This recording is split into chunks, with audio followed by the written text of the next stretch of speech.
आज इस चैप्टर में हम शंकराचार्य जी का अद्वैत वेदांत में विवर्तवाद क्या है इसके बारे में चर्चा करेंगे। तो शंकराचार्य जी का सत्कारवाद को मानते हैं। कार उत्पत्ति के पूर्व उपादान कारण में अंतर्भूत होता है। जैसे उन्होंने कहा कि दही अपने कारण दूध में उत्पत्ति के पूर्व समाविष्ट है, अर्थात दही से पहले दूध में उत्पत्ति के पूर्व समाविष्ट था। उत्पत्ति का अर्थ अव्यक्त का व्यक्त हो जाना कहलाता है। सत्कारवाद को सिद्ध करने के लिए आदिगुरु शंकराचार्य कुछ तर्क देते हैं, जिसे में एक एक करके कुछ तर्क उनका उल्लेख करेंगे कि प्रत्यक्ष के आधार पर कार्य और उनके उपादान कारण में कोई अंतर नहीं दिखाई पड़ता। सूतों और कपड़ों के बीच तथा मिट्टी और घड़े के बीच वस्तुतः कोई अंतर दिखाई नहीं पड़ता।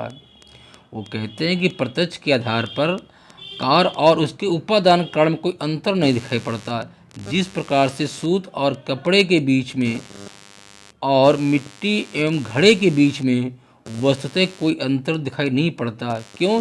क्योंकि कपड़ा तो है, लेकिन किसका कपड़ा बना हुआ है? सूत का बना हुआ है। घड़ा तो है, लेकिन किसका बना हुआ है? मिट्टी का बना हुआ है। तो दोनों में, अर्थात सूत और धागे में या सूत और कपड़े में और मिट्टी और घड़े में वस्तुतः कोई अंतर दिखाई नहीं पड़ता। इसी प्रकार अन्य कारण बताया है कि यदि कार्य की सत्ता को उत्पत्ति के पूर्व कारण में नहीं माना जाए तो उसका प्रादुर्भाव नहीं हो सकता। जो असत है उससे सत का निर्माण होना असंभव है। क्या बालू को पीस करके उससे तेल निकाला जा सकता है? तो उत्तर में कहेंगे नहीं। यही कहना तात्पर्य है कि जो असत है उसमें सत का निर्माण नहीं हो सकता, यह होना असंभव है। अगला कारण है कि उपादान कारण और कार्य को एक दूसरे से पृथक करना संभव नहीं है। उपादान कारण के बिना कार्य नहीं रह सकता। हम मिट्टी से घड़े को पृथक नहीं कर सकते। इसी प्रकार से सोने से गहने को अलग नहीं किया जा सकता। अगले कारण की बात करते हैं कि यदि कारण और कार्य को एक दूसरे से भिन्न माना जाए तो कारण कार्य का संबंध आंतरिक न होकर बाह्य हो जाएगा। दो भिन्न पदार्थों को संबंधित करने के लिए एक तीसरे पदार्थ की आवश्यकता होगी, फिर तीसरे और पहले पदार्थ को संबंधित करने के लिए एक चौथे पदार्थ की आवश्यकता होगी। इस प्रकार से अनावस्था दोषवाद के आक्षेपों का उत्तर देते हुए आदिगुरु शंकराचार्य जी का कहना है कि निमित्त कारण की क्रिया से किसी नए द्रव्य की उत्पत्ति नहीं होती, बल्कि उस द्रव्य के निहित रूप की अभिव्यक्ति मात्र होती है। उपादान कारण में निहित अव्यक्त कार्य को व्यक्त करना निमित्त कारण का उद्देश्य है। उपरोक्त तर्कों को अगर हम देखा जाए तो इन्हीं के आधार पर शंकराचार्य जी सिद्ध करते हैं कि कारण और कार्य में कोई भेद नहीं है, वे अनन्य हैं। अर्थात कारण में शक्ति समाविष्ट है, जिस शक्ति के कारण वह कार्य में अभिव्यक्त होता है।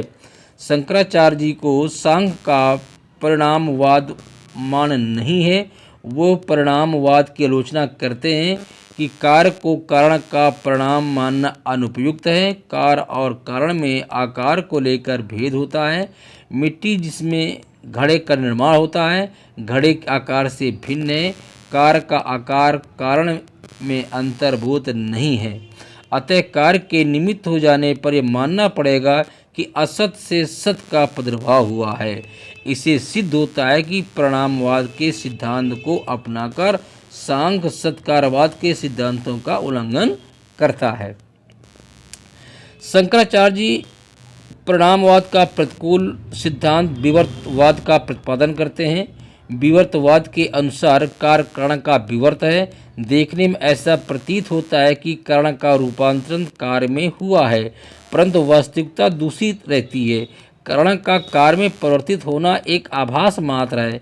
इसे हम एक एग्जाम्पल से समझ सकते हैं, जिसे कहते हैं कि अंधकार में कभी कभी रस्सी को हम सांप समझ लेते हैं, तो रस्सी में सांप की प्रतीत होती है, परंतु इससे रस्सी सांप में परिणत नहीं हो जाती। प्रतीत वास्तविकता से भिन्न है। शंकराचार्य जी के अनुसार ब्रह्म ही एकमात्र सत्य है, विश्व का कारण ब्रह्म है। देखने में ऐसा प्रतीत होता है कि ब्रह्म का रूपांतरण नाना रूपात्मक जगत में हुआ है, परंतु वास्तविकता तो ये नहीं है।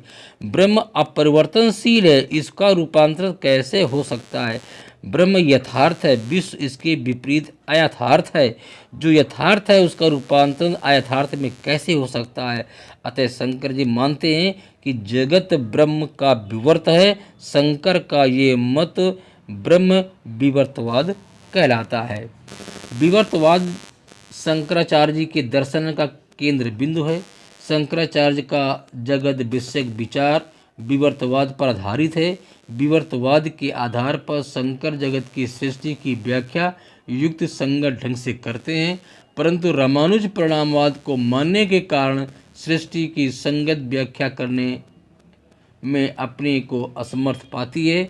इसका फल ये होता है कि सृष्टि के रहस्य को मानव बुद्धि से परे मानने लगते हैं।